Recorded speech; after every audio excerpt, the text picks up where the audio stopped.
Hi friends, அனைவருக்கும் வணக்கம். நம்ம காரை பார்த்து பார்த்து வாங்குகிறோம். வாங்கின காரை போத்தி போத்தி வைப்போம் கவரை போட்டு. ஆனால் அந்த காற்றுல பறக்கிறதுனால நம்ம நிறைய ஐடியாஸ் இந்த மாதிரி பண்ணுவோம். இங்கே பாருங்க, கல் வச்சுருக்காங்க. இந்த கல் என்ன ஆகணும், ஷேக்கிங்கில் கண்டிப்பாக கிராச்சஸ் ஆகும். ஸோ எத்தனை கல் வச்சாலும் அந்த ஷேக்கிங்லேயே கல் ஆடி ஆடி ஃபுல்லாக காரே கிராச்சஸ் பண்ணி விட்டுரும். ஸோ இந்த மாதிரி பண்ணாமல், இந்த மாதிரி பாருங்கள், கார் கவரை போட்டுட்டு இந்த எலாஸ்டிக் ரோப் ஒன்று வரும், இந்த பைக்கெலாம் கட்டுறதுக்காக ஒன்று வரும். அது 20 ரூபா தான் வரும் அது ஒன்று. ஸோ கார் கவரை ஃபுல்லாக போட்டுட்டு இந்த கொக்கிங்கை மாட்டிடுங்க. ஃபுல்லாக வளைச்சிங்கன்னா அந்த பக்கமே அதே மாதிரி ஒரு கொக்கி ஒன்று போட்டு சென்டரில் இந்த கொக்கி போட்டு லாக் பண்ணிடலாம். சப்போஸ் இல்லைனா கூட நடுவில் சென்டராக கட்டிட்டு கூட ஜஸ்ட் அப்படியே லாக் பண்ணிட்டு போயிடலாம்.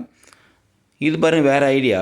ஸோ ஒரு கல்லை வச்சு, சின்ன கல்லை வச்சு நம்ம ஷூவோட லேஸை வச்சு ஃபுல்லாக நல்லா லைட்டாக கட்டிக்கணும். ஒரு கல் கட்டுறதுனால அது ஸ்லிப் ஆகாது. கட்டிட்டு அதுக்கப்புறம் இந்த ஷூவோட லேஸை வீலில் போட்டு கட்டிக்கலாம். இப்போது இந்த ரோப்பு கட்டணும்னு வச்சிங்களேன், யாராவது அவுத்துட்டு போயிடுவாங்க அப்படின்ற மாதிரி பயம் இருந்துச்சுன்னா இந்த மாதிரி பண்ணிக்கலாம்.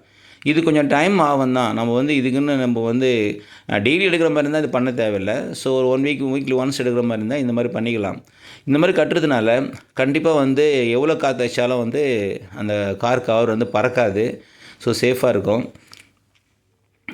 அதே மாதிரி பேக்லேயே நம்ம பண்ணிக்கலாம். பேக்லேயே பாருங்கள், இதே மாதிரி ஒரு கொக்கி ஒன்று போட்டுட்டு ஃபுல்லாக அந்த கவர் ஃபுல்லாக உள்ளே இருக்கிற மாதிரி பண்ணிவிட்டு, ஸோ இந்த பக்கம் ஒன்றும் அந்த பக்கம் ஒன்று போட்டு சென்டரில் லாக் பண்ணிக்கலாம். ஸோ ரொம்ப ஈஸியான வேலை தான், ஒரு 5 மினிட்ஸில் முடிஞ்சிடும்.